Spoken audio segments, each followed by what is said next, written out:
Bonjour et bienvenue dans 3 minutes de franchise. Au programme de cette semaine, l'actualité des enseignes Bureau Vallée, 100% Travaux et Subway. Dans l'actualité business, nous évoquons le succès des magasins de proximité. Enfin, retrouvez le conseil de la semaine donné par Géry Mailly, expert comptable. Bureau Vallée lance son nouveau service, le BV Drive. Il est désormais possible pour le client de commander ses fournitures en un clic et de les récupérer 2 heures plus tard dans son magasin Bureau Vallée. Ce service ne nécessite aucun paiement en ligne, le règlement s'effectuant à la récupération de la commande. Le BV Drive offre un véritable gain de temps qui plaira notamment aux professionnels à la recherche d'efficacité et d'économie. Les premiers magasins BV Drive se situent à Antibes, Roques, Pornic, Mareuil-les-Maux, Les Claye-sous-Bois, Draguignan, Chaland et La Roche-sur-Yon. Plus de 50 autres points de vente Drive sont prévus d'ici la fin de l'année. Pour plus de renseignements sur cette enseigne, n'hésitez pas à vous connecter sur le www.ac-franchise.com/Bureau Vallée.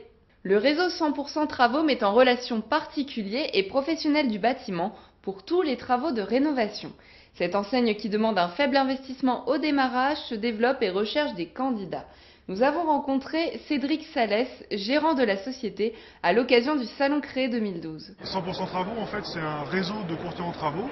On essaye de se différencier un petit peu des franchises qu'on trouve actuellement sur le marché, parce qu'on se veut accessible au plus grand nombre, et on est parti du principe que pour être à son compte, on pouvait le faire sans que ça coûte énormément d'argent. Et c'est pour ça qu'on a créé ce réseau, où en fait, on cherche, nous, des agents mandataires, pour nous représenter dans tous les départements de France.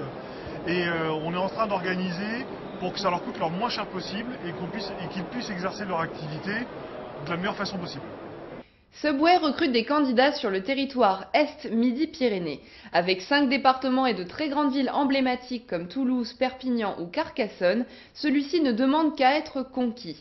Actuellement, il y a sur ce territoire 11 restaurants Subway et 9 ouvertures programmées pour la fin de l'année, dont 4 à Toulouse au mois d'octobre. De nombreuses opportunités sont encore à saisir sur ce territoire et partout en France. Pour postuler, le candidat doit avoir un profil de commerçant et manager. Pour de plus amples informations sur le réseau, n'hésitez pas à vous connecter sur le www.ac-franchise.com/Subway. Monoprix vient de publier une enquête réalisée avec l'Institut CSA sur le sentiment des citadins concernant les commerces de proximité. Les résultats montrent leur attachement à ce type de commerce, la diversité des lieux d'achat fréquentés, mais aussi ce qu'ils en attendent. Services, accueil, valeurs éco-citoyennes de plus en plus prépondérantes et autres. Le commerce de proximité mixe à la fois la notion de plaisir, de praticité et de lien économique et social. 91% des citadins sont heureux de vivre en ville, notamment grâce au commerce de proximité. Les commerces de proximité sont des vecteurs de développement économique pour 57% des citadins et de lien social pour 42% d'entre eux. Plus de 65% des personnes interrogées vont au moins une fois par semaine chez un détaillant, boulanger, boucher, fromager et autres, 50% dans un supermarché de quartier et 45% sur le marché. Parmi les enseignes de ce secteur, retrouvez Carrefour Proximité, l'Ami Caline, Mister Mini, Paul, Casino Proximité, Carrément Fleur, Deneville et bien d'autres encore.